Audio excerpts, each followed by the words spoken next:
Very very good morning to all of you. PGT के जितने भी राइटर्स हैं उनको हम लोग इससे प्रीवियस क्लासेस में कवर कर चुके हैं। अब लास्ट टॉपिक जो आज की क्लास में मैं डिस्कस करने जा रहा हूँ वो है history of English literature. History of English literature जो है वो एक बहुत ही ब्रॉड टॉपिक है, बहुत ही लेंदी टॉपिक है। उसको 30 मिनट 20 मिनट 25 मिनट में कवर करना इतना आसान नहीं है। फिर भी जो कुछ भी इम्पॉर्टेंट पॉइंट्स हैं हिस्ट्री ऑफ इंग्लिश लिटरेचर से, जहाँ से एग्ज़ाम में क्वेश्चन पुटअप होते रहते हैं, जहाँ से क्वेश्चन बन सकते हैं, उनको मैंने ब्रीफ करते हुए इस क्लास में रखा है और मैं आप लोगों को कंफर्म करा दे रहा हूँ, इसको बेटर तरीके से कवर कर लीजिएगा। तो हिस्ट्री ऑफ इंग्लिश लिटरेचर का जो ये टॉपिक है, सबसे पहले जो हम लोग कवर करेंगे वो है एंग्लो सैक्सन पीरियड।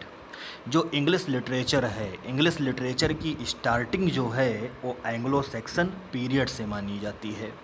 जब एंग्लो सैक्सन पीरियड 450 बीसी में स्टार्ट हुआ था तो उससे पहले इंग्लैंड नाम का कोई भी वर्ड नहीं था। मींस जो ब्रिटिश नेशन है इंग्लैंड, उसका इस्टेब्लिशमेंट भी नहीं हुआ था। जब ये एंग्लो सैक्सन पीरियड 450 बीसी में स्टार्ट हुआ है, इससे पहले का जो टाइम था, मतलब यूरोप में एक आइलैंड था और यूरोप में जो वो आइलैंड था वहाँ पर जो ट्राइब रहती थी उसको नेटिव ब्रिटॉन बोला जाता था।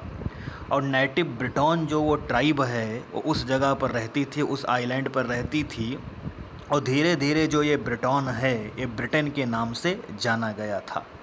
तो वही आइलैंड जो होती है, उस आइलैंड पर जो नेटिव ब्रिटॉन लोग, जो कि एक ट्राइब होती है, नेटिव ब्रिटॉन जो है वो एक ट्राइब होती है, उसको केल्ट भी कहा गया है। तो चाहे आप केल्ट ट्राइब कहिए, चाहे आप नेटिव ब्रिटॉन ट्राइब कहिए, तो जो वो नेटिव ब्रिटॉन ट्राइब जो है, जो कि रह रही थी आइलैंड पर, उस पर 450 बीसी में कुछ वॉरियर्स ने अटैक किया था। अब जो वो वॉरियर्स थे वो जर्मनिक ट्राइब हैं, जर्मनी की जो ट्राइब हैं उसमें से एक ट्राइब है एंग्लन, फिर है सैक्सोनी, फिर है ज्यूट। ये 3 ट्राइब हैं और ये जर्मनी की जो 3 ट्राइब हैं, यहाँ के जो वॉरियर्स होते हैं वो मिल करके 450 बीसी में अटैक करते हैं उस आइलैंड पर जिस पर केल्ट या नेटिव ब्रिटॉन लोग रह रहे थे, रूल कर रहे थे। अब जो ये ट्राइब होती है एंग्लन, सैक्सोनी, ज्यूट, यहाँ पर एंग्लन में से एंग्लो वर्ड आता है और सैक्सोनी में से सैक्सन वर्ड आता है और इस तरीके से एंग्लो और सैक्सन मिल करके रूल करना स्टार्ट करते हैं, उस आइलैंड को रूल करना स्टार्ट करते हैं। एंग्लन, सैक्सोनी, ज्यूट जो ये 3 वॉरियर्स होते हैं ट्राइब से, अटैक तो ये मिल करके करते हैं, लेकिन पावर में एंग्लन और सैक्सोनी के वॉरियर रहते हैं और इसलिए ये मिलकर के रूल करना स्टार्ट करते हैं 450 बीसी से और ये 450 बीसी से 1066 एडी तक रूल करते हैं। जैसा कि ये वॉरियर एंग्लन और सैक्सोनी से थे और ये मिलकर के एंग्लो सैक्सन पीरियड स्टार्ट करते हैं। एंग्लो सैक्सन पीरियड को हम ओल्ड इंग्लिश पीरियड भी कहते हैं।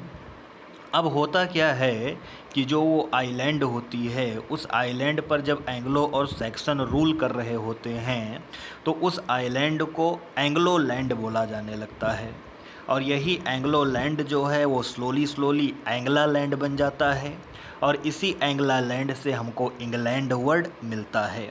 तो आप लोग लर्न रखिएगा कि एंग्लो सैक्सन पीरियड का ड्यूरेशन क्या है 450 बीसी से 1066 एडी तक। एंग्लो सैक्सन पीरियड को हम ओल्ड इंग्लिश पीरियड भी कहते हैं, ये भी आप लोग लर्न रखिएगा। 3 जर्मनिक ट्राइब जो थी वो एंग्लन, सैक्सोनी और ज्यूट थी, ये भी आप लोग लर्न रखिएगा। आप लोग लर्न रखिएगा कि एंग्लो सैक्सन पीरियड में इंग्लैंड का इस्टेब्लिशमेंट होता है, इंग्लिश नेशन का इस्टेब्लिशमेंट होता है। जो ये एंग्लो सेक्सन पीपुल थे, इनका जो रिलीजन था, इनका जो धर्म था, वो पैगन रिलीजन था, क्योंकि वहाँ पर क्रिश्चियनिटी अभी नहीं आई थी। पैगन रिलीजन का मतलब होता है जो ये लोग थे वो नेचर के जो कुछ भी ऑब्जेक्ट हैं, जैसे रिवर हैं, ट्री हैं, माउंटेन हैं, उनमें वो गॉड का एग्जिस्टेंस देखते थे। तो ये एंग्लो सेक्सन पीपुल पैगन होते हैं। फिर आगे चल कर के 597 का जब टाइम चल रहा होता है तो एक सेंट अगस्ताइन है, वो इंग्लैंड आता है और अपने साथ लैटिन लैंग्वेज लेकर के आता है और साथ ही साथ क्रिश्चियनिटी मतलब क्रिश्चियन रिलीजन को लेकर के आता है इंग्लैंड में। फिर पीपुल जो होते हैं, कुछ पीपुल पैगन रह जाते हैं, कुछ पीपुल जो होते हैं वो क्रिश्चियनिटी को एक्सेप्ट करने लगते हैं। एंग्लो सेक्सन पीरियड का जो लिटरेचर है वहाँ पर हमको सिज़ोरा का यूज मिलता है। सिज़ोरा का मतलब होता है पाज इन दी मिड, मतलब जो लाइन होती है, लाइन के मिड में टू स्ट्रेट, दो सीधी लाइनें खींच करके थोड़ी देर के लिए पाज लिया जाता है, उसको सिज़ोरा कहते हैं। इसके साथ ही साथ एंग्लो सेक्सन पीरियड में हमको कैनिंग का यूज़ मिलता है। कैनिंग का मतलब होता है कंपाउंड वर्ड, मीन्स कहने का मतलब है दो शब्दों का यूज करते हुए थोड़ा घुमा करके जब हम एक से शब्द को व्यक्त करते हैं तो उसको कैनिंग कहते हैं। जैसे बोन हाउस, अब ये दो वर्ड हैं, कंपाउंड वर्ड हैं। अब बोन हाउस का मतलब होता है ह्यूमन बॉडी, तो ह्यूमन बॉडी डायरेक्ट नहीं बोला गया है, बोन हाउस बोला गया है। मतलब दो वर्ड कंपाउंड वर्ड का यूज करके एक सिंगल वर्ड की तरफ इंडिकेशन किया गया है। जैसे व्हेल रोड बोला जाता है, मतलब व्हेल के चलने की सड़क, तो ये सी की तरफ इंडिकेशन होता है, तो ये कैनिंग होता है। तो एंग्लो सेक्सन पीरियड का जो लिटरेचर है आप लोग लर्न रखिएगा कि वहाँ पर एलिट्रेशन का यूज़ मिलता है, सिज़ोरा का यूज़ मिलता है और कैनिंग का यूज़ मिलता है। एंग्लो सेक्सन पीरियड का जो फेमस वर्क है उसका नेम बियोवुल्फ है, और जो ये बियोवुल्फ है ये एपिकल वर्क है और इसका आथर अननोन होता है, आप लोग लर्न रखिएगा। 3182 एलिटरेटिव लाइंस में इसको लिखा गया है। एलिटरेशन फिगर आप स्पीच का यूज करते हुए 3182 लाइंस में बियोवुल्फ लिखा गया है। Next work Anglo Saxon period का जो इम्पॉर्टेंट है वो है Ecclesiastical History of the English People. इसका राइटर एडम बीड, जिसको हम वेनरेबल बीड भी कहते हैं, वो है, या एडम बेडी भी बोला जाता है। नेक्स्ट वर्क है एंग्लो सेक्सन क्रॉनिकल, जिसको किंग अल्फ्रेड ने लिखा था, और ये प्रोज की स्टार्टिंग होती है एंग्लो सेक्सन पीरियड में। तो इस तरीके से एंग्लो सेक्सन पीरियड की हिस्ट्री क्या है उसको हमने कवर कर लिया है। अब हम चलते हैं एंग्लो नॉर्मन पीरियड की तरफ चलते हैं।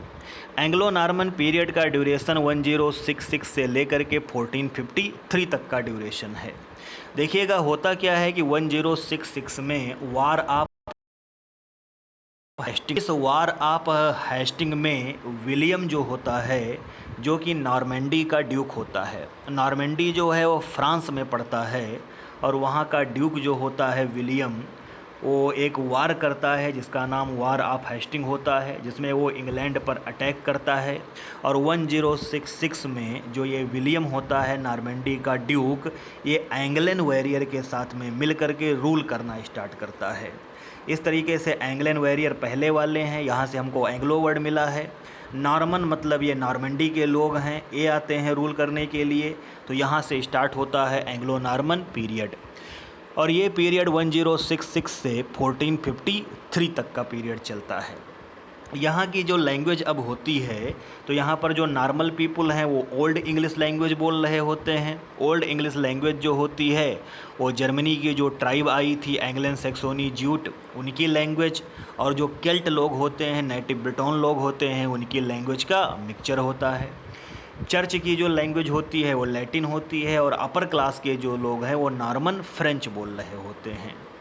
जो लिटरेचर है एंग्लो नॉर्मन पीरियड का, यहाँ पर राइटर है जॉफ्री ऑफ मनमथ, जिसका वर्क हिस्टोरिया रीगम ब्रिटानिया है। टाइटल आप लोग लर्न रखिएगा। एंग्लो नॉर्मन पीरियड में Sir Gawain and the Green Knight, Pearl, Patience और क्लीननेस, ये पोएम जो हैं इनका आथर अननोन है, ये भी एंग्लो नॉर्मन पीरियड में मिलता है। The owl and the Nightingale, ये भी फेमस वर्क है एंग्लो नॉर्मन पीरियड का, और इसका भी आथर अननोन होता है। अब हम आ जाते हैं चौसर की एज की तरफ, जिसको हम एज ऑफ चौसर बोलते हैं। 1340 से लेकर के 1400 तक का इसका ड्यूरेशन है। इसको हम लेट मिडिल एज भी बोलते हैं।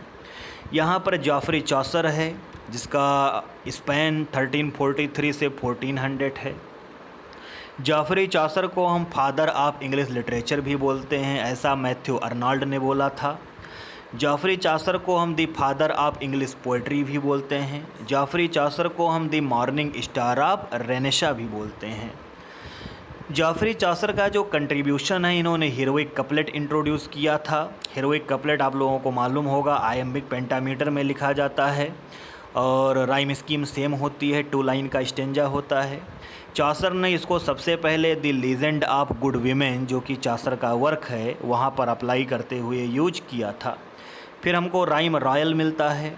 राइम रॉयल का भी इंट्रोड्यूस चौसर ने किया था। सबसे पहले अपने वर्क ट्रायल्स एंड क्रेसीड में चौसर ने इसको इंट्रोड्यूस किया था। फिर उसके बाद में अब हम बात करते हैं कि चौसर का जो एज होता है वहाँ पर लैंग्वेज कौन होती है, तो ईस्ट मिडलैंड लैंग्वेज होती है। चौसर से पहले इंग्लैंड में जो लैंग्वेज चल रही थी वो नदर्न डायलेक्ट थी, सदर्न डायलेक्ट थी और ईस्ट मिडलैंड डायलेक्ट थी और वेस्ट मिडलैंड डायलेक्ट थी, जिसमें से चौसर ने ईस्ट मिडलैंड को सिलेक्ट किया था और इसी को हाईलाइट किया था। अब हम वर्क्स की बात करते हैं तो चौसर के जो वर्क हैं उनको हम 3 पीरियड में डिवाइड करते हैं। फर्स्ट पीरियड को फ्रेंच पीरियड बोलते हैं, क्योंकि यहाँ के जो वर्क होते हैं वो फ्रेंच राइटर से इन्फ्लुएंस्ड होते हैं। इसमें वर्क आता है Romaunt of the Rose, the Book of Duchess, Parliament of Fowls. ये चौसर के फर्स्ट पीरियड के वर्क हैं। फिर चौसर का जो सेकंड पीरियड है लिटरेचर का, उसको इटालियन पीरियड बोलते हैं। यहाँ पर चौसर ने पेट्रार्क और बकैसियो जैसे राइटर से इंस्पायर्ड होकर के लिखे थे वर्क। सेकेंड पीरियड में हमको Troilus and Criseyde, the House of Fame और लीजेंड ऑफ गुड वीमेन जैसे जो वर्क हैं वो मिलते हैं। थर्ड पीरियड को हम इंग्लिश पीरियड बोलते हैं। यहाँ पर चौसर का वर्क द कैंटरबरी टेल्स आता है, जो कि बहुत ज़्यादा फेमस वर्क है। ये वर्क 1387 से 1400 के मिड में कंप्लीट किया गया था। ये जो वर्क है वो इनकम्प्लीट वर्क होता है। और यहाँ पर होता क्या है, कुछ पिलग्रिम्स जो होते हैं वो कैंटरबरी जा रहे होते हैं पिलग्रिमेज पर। वहाँ पर 29 पिलग्रिम्स होते हैं और एक नरेटर होता है। टोटल 30 लोग होते हैं। यहाँ पर जाते समय हर व्यक्ति 2 कहानियाँ सुनाएगा और लौटते समय भी हर एक व्यक्ति 2 कहानियाँ सुनाएगा। इस तरीके से एक पिलग्रिम को 4 स्टोरीज सुनाना पड़ेगा। इसलिए टोटल 30 पिलग्रिम्स को 4 से मल्टीप्लाई करते हैं, 120 स्टोरीज़ होनी चाहिए। लेकिन बुक में केवल 24 स्टोरीज़ दी गई हैं, जिसमें से 22 स्टोरीज़ जो हैं वो वर्स फॉर्म में हैं, पोइट्री फॉर्म में हैं, और 2 स्टोरीज़ जो हैं वो प्रोज फॉर्म में हैं। और फर्स्ट टेल जो यहाँ पर सुनाई जाती है, पहली कहानी जो सुनाई जाती है, उसको नाइट सुनाता है, सरदार सुनाता है, जिसको हम नाइट टेल बोलते हैं। तो ये इस तरीके से एंग्लो नॉर्मन पीरियड, जिसको हम मिडिल इंग्लिश पीरियड भी कहते हैं, वो हमारा कंप्लीट होता है। अब इसके बाद में मैं थोड़ा डिस्कस कर रहा हूँ कि रेनेसा का कॉन्सेप्ट क्या है। रेनेसा जो है वो 1453 से 1660 तक का ड्यूरेशन कवर कर लेता है। रेनेसा का मतलब पुनर्जागरण काल होता है। रेनेसा जो होता है वो आर्ट और लिटरेचर का एक मूवमेंट होता है। जो ये रेनेसा वर्ड है ये एक फ्रेंच वर्ड है, जिसको डिराइव किया गया था लैटिन वर्ड से, जो कि वर्ड था रिनेसेंटिया। और इस रिनेसेंटिया का मतलब होता है रीबर्थ या री अवेकनिंग होता है। मतलब लिटरेचर का रीबर्थ हुआ है, लिटरेचर का री अवेकनिंग हुआ है। और ये फ्रेंच वर्ड जो है रेनेसा, इसको लैटिन वर्ड रिनेसेंटिया से डिराइव किया गया था। सबसे पहले रेनेसा वर्ड का जो यूज है वो फ्रेंच हिस्टोरियन ज्यूल्स मैकलेट ने किया था। ये भी आप लोग लर्न रखिएगा।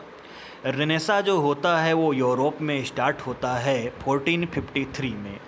होता क्या है कि कॉन्स्टेंटिनोपल जो होता है, जिसको हम कस्तुनतुनिया कहते हैं, उस पर तुर्क लोग अटैक कर देते हैं। और जो ये कॉन्स्टेंटिनोपल होता है, कस्तुनतुनिया होता है, ये आर्ट और लिटरेचर का केंद्र था।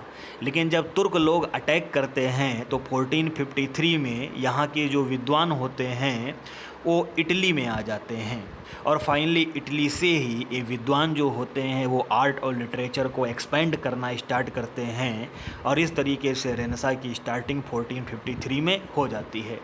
लेकिन इंग्लैंड में इस मूवमेंट का जो इफ़ेक्ट है वो 1485 में दिखाई पड़ता है। मैकियावेली जो है उसको चाइल्ड ऑफ रेनेसां भी बोला जाता है, बहुत सारे एग्ज़ाम में पूछा जाता है, आप लोग लर्न रखिएगा। जो ये मूवमेंट होता है इसको हम आर्ट और लिटरेचर का मूवमेंट कहते हैं और इसी मूवमेंट में प्रिंटिंग प्रेस का इन्वेंशन भी हुआ था। तो ये कुछ सर्टेन पॉइंट मैंने रेनेसां को कन्फर्म कर दिया था।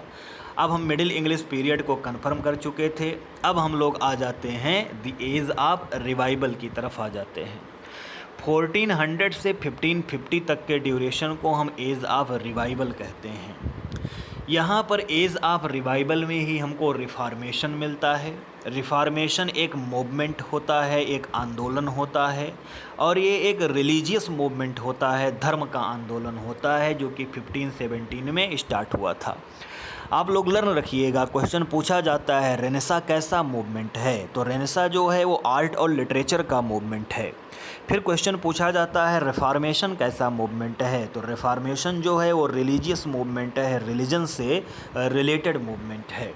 तो रिफॉर्मेशन जैसा कि मैंने मेंशन भी कर दिया है, ये एक रिलीजियस मूवमेंट होता है। होता क्या है कि एक जर्मन मॉन्क होता है जिसका नेम मार्टिन लूथर होता है। मार्टिन लूथर ने देखा कि चर्च में बहुत सारी इविल प्रैक्टिसेस हैं, चर्च जो हैं वो करप्ट हो चुके हैं। तो पहले से जो इस्टेब्लिश चर्च था जिसको हम रोमन कैथोलिक चर्च कहते हैं, वहाँ पर जो बुराइयाँ थी उनका विरोध किया था मार्टिन लूथर ने। जो चर्च की प्रैक्टिस थी उसको विरोध किया था मार्टिन लूथर ने और मार्टिन लूथर ने प्रोटेस्ट किया था, इसलिए इस मूवमेंट को प्रोटेस्टेंट मूवमेंट बोला गया था। फाइनली आगे चलकर क्या होता है, क्रिश्चियनिटी जो है वो दो पार्ट में डिवाइड हो जाती है। एक तो पहले से इस्टेब्लिश्ड है रोमन कैथोलिक और दूसरी जो न्यू बिलीफ है जो कि पूरी तरीके से बाइबल पर आधारित है वो होता है प्रोटेस्टेंट बिलीफ। तो रोमन कैथोलिसिज्म, रोमन प्रोटेस्टेनिज्म, इस तरीके से दो पार्ट में क्रिश्चियनिटी डिवाइड हो जाती है रिफॉर्मेशन के मूवमेंट से। आगे चलकर क्या होता है, 1534 में एक एक्ट ऑफ सुप्रीमेसी आता है जिसको किंग हेनरी लेकर आता है। किंग हेनरी जो होता है वो तलाक लेना चाहता है अपनी वाइफ से, लेकिन चर्च की पावर पोप के पास में होती है, पोप तलाक नहीं दे रहा होता है। तो 1534 में king Henry act of supremacy लाता है और चर्च से पोप की पावर ख़त्म कर देता है और किंग की पावर जो है वो चर्च में ले आता है। तो ये एक ऐसी चर्च की प्रणाली डेवलप होती है जहाँ का जो हेड होता है वो पोप ना होकर के किंग होता है। ऐसे चर्च को एंग्लिकन चर्च भी बोला गया है। द एज ऑफ रिवाइवल मतलब रेनेसां का ही ड्यूरेशन, इसी में प्रिंटिंग प्रेस का इन्वेंशन होता है। विलियम कैक्सटन जो है वो 1476 में पहला प्रिंटिंग प्रेस इंग्लैंड में लगाता है और फर्स्ट बुक जो पब्लिश करता है वो कैंटरबरी टेल्स होता है। 2 एडिशंस में इसको पब्लिश करता है। अब हम एज ऑफ रिवाइवल के लिटरेचर की बात कर ले रहे हैं। तो एक राइटर है जिसका नेम थॉमस मोर है। थॉमस मोर का वर्क यूटोपिया है जो कि 1516 में आया था लैटिन लैंग्वेज में। बाद में इस वर्क को इंग्लिश में ट्रांसलेट किया था राल्फ रॉबिन्सन ने 1551 में। तो ये यूटोपिया वर्क जो है थॉमस मोर का, ये बहुत ज़्यादा फेमस वर्क होता है रेनेसां में द एज ऑफ रिवाइवल में। यूटोपिया एक ग्रीक वर्ड है जिसका मतलब होता है नो प्लेस, मतलब नो वेयर, मतलब गुड प्लेस, मतलब यहाँ पर एक बहुत ही अच्छे स्थान की कल्पना की जाती है, इमेजिनेशन किया जाता है। यूटोपिया वर्क जो है वो 2 किताबों में आया था, 2 बुक्स में आया था और यूटोपिया को कहा जाता है ट्रू प्रोलॉग ऑफ रेनेसां, मतलब रेनेसां का इंट्रोडक्टरी पार्ट माना जाता है। यहाँ से इंग्लैंड में रेनेसां की स्टार्टिंग मानी जा रही होती है। तो थॉमस मोर का वर्क यूटोपिया बहुत ज़्यादा फेमस है इस एज का। थॉमस वायट जो कि एक राइटर है, उसने एज ऑफ रिवाइवल में ही इंट्रोड्यूस किया था पेट्रार्कियन सोनेट को, जिसको हम इटालियन सोनेट भी कहते हैं इंग्लिश लिटरेचर में। थॉमस वाइट जो होता है वो इटली की जर्नी पर गया होता है और वहाँ से जब वो लौट करके आता है तो सॉनेट का एक फार्म लेकर के आता है जिसको हम पेट्रार्किन सॉनेट कहते हैं। हेनरी हावर्ड जो होता है वो इसी एज में, हेनरी हावर्ड को अर्ल ऑफ सरे भी कहते हैं, उसने इसी एज में इंग्लिश सॉनेट को इंट्रोड्यूस किया था, जहाँ पर आप लोगों को मालूम है 3 क्वार्टरन और एक कपलेट होता है।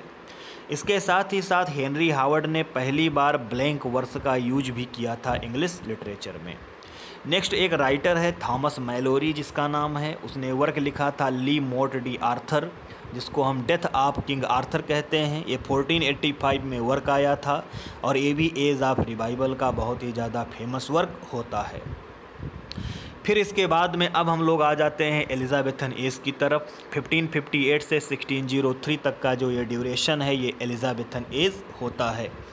जब विलियम शेक्सपियर मैंने क्लास में पढ़ाया था तो एलिज़ाबेथन एज को इन डेप्थ मैंने डिस्कस किया था, तो वहाँ से आप लोग कंफर्म करिएगा। कुछ मेजर पॉइंट्स को मैं यहाँ पर डिस्कस कर दे रहा हूँ। एलिज़ाबेथन एज को हम golden age of English literature कहते हैं। क्वीन एलिज़ाबेथ ने इस पीरियड को रूल किया था। इस पीरियड का जो डोमिनेंट जेनर होता है, जो मुख्य विधा होती है, वो ड्रामा होती है। यद्यपि पोइट्री जो है वो भी एलिज़ाबेथन एज में फेमस होती है। लिटरेचर की अगर हम बात करें एलिज़ाबेथन एज में तो एडमंड स्पेंसर जो कि बहुत फेमस राइटर है, जिसको चार्ल्स लैम्ब ने पोएट भी कहा है एडमंड स्पेंसर को। बहुत सारे एग्ज़ाम में क्वेश्चन पूछा जाता है कि पोएट किसे कहा जाता है, तो एडमंड स्पेंसर को पोएट कहा जाता है और चार्ल्स लैम्ब ने कहा था। एडमंड स्पेंसर का वर्क फेरी क्वीन जो कि 6 किताबों में है, बहुत ज़्यादा फेमस है। एडमंड स्पेंसर ने एस्ट्रॉफेल भी लिखा था जो कि पेस्टोरल एलिजी होती है। सर फिलिप सिडनी की डेथ पर लिखा था एस्ट्रॉफेल। एडमंड स्पेंसर का ही वर्क एमोरिटी है जो कि सॉनेट का एक कलेक्शन होता है। एडमंड स्पेंसर का ही वर्क एपिथालमियान है, प्रोथालमियान है, और ये दोनों वर्क जो हैं इनको हम नपचल सॉन्ग कहते हैं, मतलब विवाह से संबंधित गीत कहते हैं। एलिज़ाबेथन एज में जो अर्ली प्लेज हैं जो स्टार्टिंग में आए हैं उसमें एक मिरेकल प्ले है जिसका नेम है ल्यूकस डी सांता कैथरीना। एक मोरालिटी प्ले है जो कि बहुत ज़्यादा फेमस है जिसका नेम एवरी में पूछा जाता है कि एवरी मैन क्या है, तो एवरी मैन जो है वो एक मोरालिटी प्ले होता है। इसके साथ ही साथ पहली बार जो इंग्लिश में ट्रेजेडी लिखी जाती है ब्लैंक वर्स में, वो ट्रेजेडी गारबोडक होती है। ये फर्स्ट इंग्लिश ट्रेजेडी है जो कि 5 एक्ट्स में आती है और ये 1561 में ट्रेजेडी आई थी। और जो ये ट्रेजेडी है इसको the tragedy of Ferrex and Porrex भी कहते हैं। इस ट्रेजेडी को लिखा था थॉमस नॉर्टन और थॉमस सैकविले ने लिखा था। ये फर्स्ट इंग्लिश ट्रेजेडी होती है गारबोडक। फर्स्ट इंग्लिश कॉमेडी की बात करें तो राल्फ रॉयस्टर ड्वाइस्टर जो कि फर्स्ट इंग्लिश कॉमेडी है, ये भी 5 एक्ट्स में आती है और इसको निकोलस उडाल नाम का एक राइटर था उसने लिखा था। अब एलिज़ाबेथन एज में हम ड्रामा की तरफ आते हैं। सबसे पहले डिस्कस करते हैं यूनिवर्सिटी विट्स को। बहुत सारे एग्ज़ाम में यूनिवर्सिटी विट्स से क्वेश्चन पूछा जाता है, तो आप लोग लर्न रखिएगा कि कौन कौन से यूनिवर्सिटी विट्स हैं। यूनिवर्सिटी विट्स होते कौन हैं? ग्रुप ऑफ इंग्लिश ड्रामेटिस्ट होते हैं। इंग्लिश ड्रामेटिस्ट मीन्स इंग्लिश नाटककारों का एक समूह होता है जिसको हम यूनिवर्सिटी विट्स कहते हैं। जो ये यूनिवर्सिटी विट्स के राइटर हैं ये हाईली एजुकेटेड थे और ये ऑक्सफोर्ड और कैम्ब्रिज जैसी जो यूनिवर्सिटीज़ हैं वहाँ से इन्होंने एजुकेशन को गेट किया था और इन्होंने ड्रामा लिखे हैं। यूनिवर्सिटी विट्स में जो राइटर हैं उसमें सबसे फेमस राइटर क्रिस्टोफर मार्लो है, फिर रॉबर्ट ग्रीने है, थॉमस नैस है, जॉन लिली है, थॉमस लॉज है, जॉर्ज पीले है, थॉमस किड है। अब इसमें से जो ये 7 यूनिवर्सिटी विट्स हैं इसमें से थॉमस किड ने किसी भी यूनिवर्सिटी में एजुकेशन को प्राप्त नहीं किया था, ना तो ऑक्सफोर्ड में ना तो कैम्ब्रिज में, फिर भी इसको यूनिवर्सिटी विट्स में शामिल किया जाता है। कुछ क्रिटिक इसको यूनिवर्सिटी विट्स में शामिल करते हैं, कुछ क्रिटिक इसको यूनिवर्सिटी विट्स में शामिल नहीं करते हैं। तो ये ओवरऑल 7 राइटर्स हैं, इनके नेम लर्न रखिएगा जो कि यूनिवर्सिटी विट्स में आते हैं। अब हम सबसे पहले यूनिवर्सिटी विट्स में क्रिस्टोफर मार्लो की बात कर ले रहे हैं जो कि इम्पॉर्टेंट राइटर है। ये यूनिवर्सिटी विट्स का बेस्ट राइटर होता है। इसका वर्क है टैम्बरलेन दी ग्रेट, इसका वर्क है डॉक्टर फास्टस, इसका वर्क है द ज्यू ऑफ माल्टा, और इसकी एक पोएम है हीरो एंड लिएंडर, जो कि इंग्लिश लिटरेचर में बहुत ही फेमस वर्क्स माने जाते हैं। अब इसके बाद में एलिजाबेथन एज में ही एक राइटर को और थोड़ा डिस्कस कर ले रहे हैं, फ्रांसिस बेकन को। फ्रांसिस बेकन को फादर ऑफ इंग्लिश एसेज बोला जाता है। बहुत बार एग्ज़ाम में क्वेश्चन दो तरीके से पूछे जाते हैं, आप लोग कंफ्यूज मत होइएगा। जब आपसे पूछा जाए कि फादर ऑफ इंग्लिश एसेज कौन है, तब आप फ्रांसिस बेकन कहिएगा। लेकिन अगर आपको से पूछा जाता है कि फादर ऑफ एसेज कौन है, तो वो मॉन्टैग है। आप लोग लर्न रखिए जो मैं कह रहा हूँ। अगर पूछा जाता है फादर ऑफ एसेज, तब आप मॉन्टैग को बताएंगे। लेकिन जब पूछा जाता है फादर ऑफ इंग्लिश एसेज, तब आप फ्रांसिस बेकन को बताएंगे। इसके साथ ही साथ अलेक्जेंडर पोप, जो कि एक राइटर हुआ है, उसने फ्रांसिस बेकन को brightest, wisest and meanest of Mankind बोला है। बहुत सारे एग्ज़ाम में क्वेश्चन पूछा जाता है, इसलिए मैंने इसको मेंशन कर दिया है। क्वेश्चन पूछा जाता है who called Francis Bacon brightest, wisest and meanest of mankind, तो ये फ्रांसिस बेकन को अलेक्जेंडर पोप ने बोला था। फ्रांसिस बेकन की जो स्टाइल है वो डिडैक्टिक है। डिडैक्टिक का मतलब एजुकेशनल होता है। साथ ही साथ एफोरिस्टिक है। एफोरिस्टिक का मतलब होता है यूज ऑफ प्रोवर्ब, मुहावरों का यूज करते हुए लिखना। तो आप लोग लर्न रखिएगा, बहुत सारे एग्ज़ाम का ये क्वेश्चन होता है कि सर फ्रांसिस बेकन की जो राइटिंग स्टाइल है वो कैसी है। तो सर फ्रांसिस बेकन की राइटिंग स्टाइल डिडैक्टिक है और एफोरिस्टिक है। सर फ्रांसिस बेकन के वर्क की बात करें तो वर्क तो इनके बहुत सारे एसेस फेमस हैं, लेकिन कुछ वर्क हैं stereo Magna, advancement of learning और नोवम आर्गेनम। ये बहुत ही फेमस वर्क हैं जो कि पूछ लिया जाता है कि ये वर्क कौन से राइटर का है। अब हम आ जाते हैं जैकोबियन एज की तरफ आ जाते हैं। 1603 से 1625 तक का ये ड्यूरेशन है। इस ड्यूरेशन को जेम्स फर्स्ट रूल करता है। जेम्स फर्स्ट को हम जैकब भी कहते हैं और इसी के नाम पर इस एज का नाम जैकोबियन एज पड़ता है। इस एज का जो सबसे ज़्यादा फेमस राइटर है वो जॉन डन होता है, जो कि एक मेटाफिजिकल पोएट है।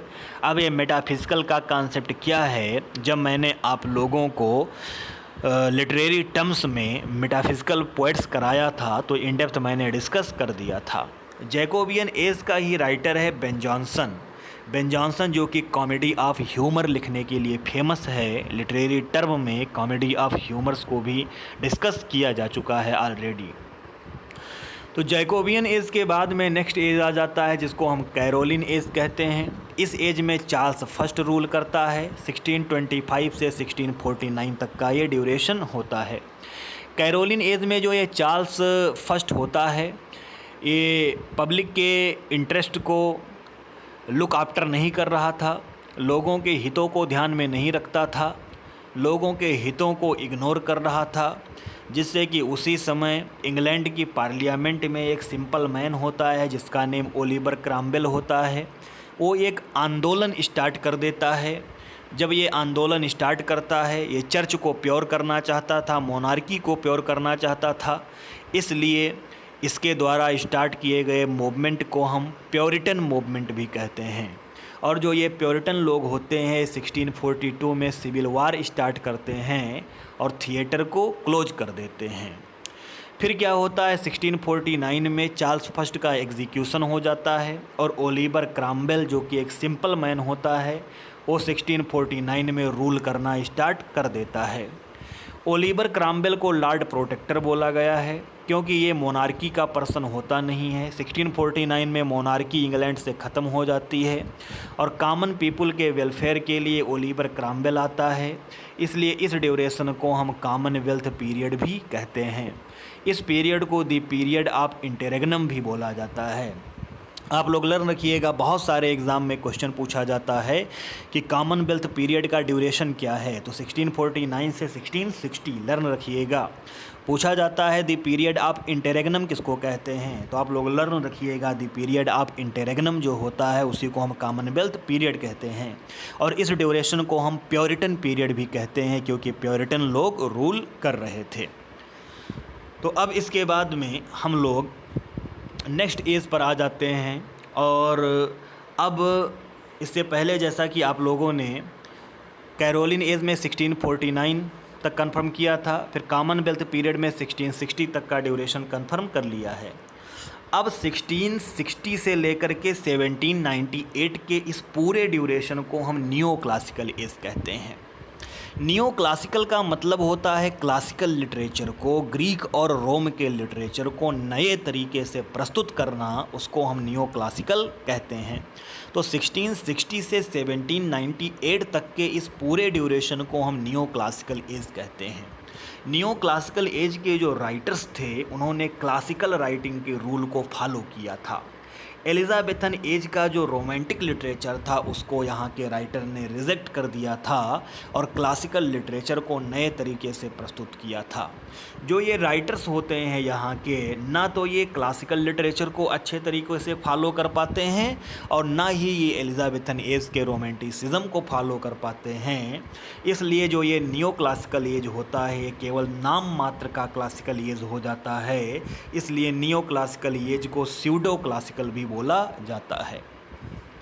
अब जो ये न्यू क्लासिकल एज का ये बड़ा ड्यूरेशन है 1660 से 1798 तक का ड्यूरेशन, इसको हम 3 पार्ट में डिवाइड करते हैं। अब यहाँ पर रेस्टोरेशन एज बोला जाता है 1660 से 1700 तक, अगस्तन एज आता है और फिर उसके बाद में डॉक्टर जॉनसन का एज आता है जिसको हम एज ऑफ सेंसिबिलिटी या ट्रांजिशन पीरियड भी बोलते हैं। तो न्यू क्लासिकल एज का ड्यूरेशन जो कि 1660 से 1798 तक का है, इस ड्यूरेशन को 3 पार्ट में डिवाइड किया जाता है। रेस्टोरेशन एज, अगस्तन एज और डॉक्टर जॉनसन का एज। अब इसको हम एक एक करके डिस्कस कर ले रहे हैं। सबसे पहले हम रेस्टोरेशन एज की बात करते हैं। रेस्टोरेशन एज ओलिवर क्रॉमवेल के बाद में चार्ल्स सेकंड आता है जो कि एक किंग होता है रूल करने के लिए, इसलिए मोनार्की रेस्टोर हो जाती है। जो थिएटर्स बंद किए गए थे वो भी खोल दिए जाते हैं। तो मोनार्की का रेस्टोरेशन हो रहा है, थिएटर का रेस्टोरेशन हो रहा है, इसलिए इसको रेस्टोरेशन एज बोला गया है। रेस्टोरेशन एज जो है इसका ड्यूरेशन 1660 से 1700 तक का है जो कि नोटेड है। इस एज में ड्रामा बहुत पॉपुलर होता है और इस एज का जो लिटरेचर है वो फ्रेंच कल्चर से इन्फ्लुएंस्ड होता है। और इसी एज में 1688 में एक रिवॉल्यूशन, एक क्रांति होती है, पावर में शिफ्टिंग होती है। एक किंग से हटकर दूसरा किंग रूल करने के लिए आता है, लेकिन यहाँ पर खून की एक भी बूंद बहाए बिना पावर शिफ्टिंग हो जाती है, इसलिए ब्लडलेस रिवॉल्यूशन भी 1688 को बोला जाता है। इस एज में हमको हीरोइक ड्रामा का कॉन्सेप्ट मिलता है और रेस्टोरेशन एज में कॉमेडी ऑफ मैनर्स भी हमको मिलता है। आप लोग लर्न रखिएगा, हीरोइक ड्रामा के लिए जॉन ड्राइडन फेमस है और कॉमेडी ऑफ मैनर्स के लिए कॉनग्रीव जो कि एक फेमस राइटर है वो फेमस है। तो ये हो जाता है age of Restoration. Age of Restoration में जॉन ड्राइडन, जिसको known as the father of English criticism बोला जाता है, उसका वर्क है Astraea Redux, All for Love जो कि शेक्सपियर के एंटोनी एंड क्लियोपेट्रा पर बेस्ड है, एब्सोलम एकिटोफेल और माइक फ्लेक्नो जैसे जो ये फेमस वर्क हैं वो जॉन ड्राइडन के द्वारा लिखे गए वर्क हैं। रेस्टोरेशन एज के बाद में हम सेकंड आ जाते हैं अगस्तन एज में, जिसका ड्यूरेशन 1700 से 1745 होता है। अगस्तन एज को हम एनलाइटनमेंट एज भी कहते हैं। एनलाइटनमेंट का मतलब होता है विजडम एंड अंडरस्टैंडिंग, मतलब जहाँ पर फोकस विजडम और अंडरस्टैंडिंग के लिए किया गया था उसको हम एनलाइटनमेंट एज कहते हैं। मतलब यहाँ के लिटरेचर में हमको विजडम और अंडरस्टैंडिंग पर फोकस मिलता है, इमोशंस पर फोकस नहीं मिलता है। इसी एज को हम अगस्तन एज कहते हैं क्योंकि होता क्या है कि रोम में एक किंग हुआ था जिसका नेम अगस्तस था। तो उसके समय के जो रोमन राइटर्स थे उनका जो लिटरेचर है उस लिटरेचर को इस एज में फॉलो किया गया है, इसलिए इसको हम अगस्तन एज भी कहते हैं। इस एज को हम प्रोज और रीज़न का भी एज कहते हैं क्योंकि यहाँ पर फैक्ट पर फोकस था। अब यहाँ पर इस एज में अलेक्जेंडर पोप एक राइटर है जिसका वर्क डंसियाड और द रेप ऑफ लॉक बहुत फेमस वर्क हैं, आप लोग लर्न रखिएगा। एक राइटर इसी एज में जोनाथन स्विफ्ट आता है जिसका वर्क द गुलेबर ट्रेवल बहुत ही फेमस वर्क है। इसी एज में सर रिचर्ड स्टील जो कि फेमस एसे राइटर होता है, उसने द टाटलर और द स्पेक्टेटर लिखा था। एक कलेक्शन होते हैं एसेज के और ये कलेक्शन एसेज के जो हैं इनको रिचर्ड स्टील और जोसेफ एडिसन ने मिल करके लिखा था। दोनों की जोड़ी थी रिचर्ड स्टील और जोसेफ एडिसन की। अब इसके बाद में थर्ड पीरियड पर आ जाते हैं, जिसको हम ट्रांजिशन पीरियड कहते हैं। ट्रांजिशन पीरियड को ही डॉक्टर जॉनसन का पीरियड कहते हैं। इसी पीरियड को हम सेंसिबिलिटी का पीरियड कहते हैं। ये पीरियड 1745 से 1798 तक का पीरियड है। देखिएगा होता क्या है कि जो ये पीरियड होता है, इस पीरियड में 1798 के बाद में रोमांटिक एज आ जाएगा। तो रोमांटिक एज के लिटरेचर का इन्फ्लुएंस हमको पहले से ही यहाँ पर दिखाई पड़ने लगता है। तो ये एक ट्रांजिशनल पीरियड होता है, एक शिफ्टिंग का पीरियड होता है, नियो क्लासिकल की तरफ से रोमांटिसिज्म की तरफ जा रहा पीरियड होता है। इसलिए इसको हम द एज ऑफ ट्रांजिशन कहते हैं। जो ये एरा होता है, ये स्यूडो क्लासिसिज्म से रोमांटिसिज्म की तरफ मूव होता है। तो अब नियो क्लासिकल पीरियड के बाद में नेक्स्ट हम लोग आ जाते हैं रोमांटिक एज पर आ जाते हैं, जो कि 1798 से 1832 तक का ड्यूरेशन माना जाता है। रोमांटिक एज का लिटरेचर प्लेन था, लैंग्वेज इसकी प्लेन थी। यहाँ पर इमोशन और फीलिंग पर फोकस था, क्योंकि इससे पहले नियो क्लासिकल में फैक्ट पर फोकस था। यहाँ पर नेचर पर फोकस था, रूरल लाइफ पर फोकस था और फ्री वर्स पर भी फोकस था रोमांटिक एज में। रोमांटिक एज की स्टार्टिंग होती है लिरिकल बैलेड के पब्लिकेशन के साथ में। विलियम वर्ड्सवर्थ और सैमुअल टेलर कॉलरिज मिल करके लिरिकल बैलेड पब्लिश करते हैं और उसी के पब्लिकेशन के साथ में रोमांटिक एज की स्टार्टिंग हो जाती है। अब अगर हम बात करें तो जो ये रोमांटिक एज होता है, ये इन्फ्लुएंस्ड होता है, फ्रेंच रिवॉल्यूशन से इन्फ्लुएंस्ड होता है, जो कि 1789 में फ्रेंच रिवॉल्यूशन हुआ था। बहुत सारे एग्ज़ाम में क्वेश्चन पूछा जाता है फ्रेंच रिवॉल्यूशन कब हुआ था, तो 1789 लड़ रखिएगा। रोमांटिक एज को हम golden age of English poetry भी कहते हैं। रोमांटिक एज के जो राइटर हैं जॉन कीट्स, शैली, कॉलरिज और विलियम वर्ड्सवर्थ, तो इन सारे राइटर्स को आप लोग पीजीटी के सिलेबस में कवर भी कर चुके हैं। रोमांटिक एज के बाद में नेक्स्ट हम लोग आ जा रहे हैं विक्टोरियन एज की तरफ आ जा रहे हैं। विक्टोरियन एज जहाँ पर क्वीन विक्टोरिया रूल करने के लिए आती हैं। रोमांटिक एज से आगे 1832 से 1901 के ड्यूरेशन को हम विक्टोरियन एज कहते हैं। विक्टोरियन एज जो है वो इंडस्ट्रियल एडवांसमेंट का एज था। ये एज जो है वो पीस और प्रॉस्पेरिटी का भी एज था। इंडस्ट्रियल एडवांसमेंट हो रहा था, लेकिन इस एज में कन्फ्यूज़न बहुत ज़्यादा था, मैटेरियलिस्टिक बहुत ज़्यादा बढ़ रहा था टेस्ट, और इस एज में डाउट और पेसिमिज़म, निराशा भी बहुत ज़्यादा थी इंडस्ट्रियल एडवांसमेंट की वजह से। विक्टोरियन एज के famous writer Alfred Lord Tennyson, जिनको आप कवर कर चुके हैं। रॉबर्ट ब्राउनिंग बहुत फेमस राइटर है इस एज का, जो कि ड्रामेटिक मोनोलॉग के लिए बहुत फेमस है, आप लोग लर्न रखिएगा। बहुत सारे एग्ज़ाम में क्वेश्चन पूछा जाता है रॉबर्ट ब्राउनिंग किसके लिए फेमस है, तो ड्रामेटिक मोनोलॉग के लिए फेमस है। Matthew Arnold, Charles Dickens, Thomas Hardy, ये सब फेमस राइटर हैं विक्टोरियन एज के, जिनको हम लोग पीजीटी के सिलेबस में कवर भी कर चुके हैं।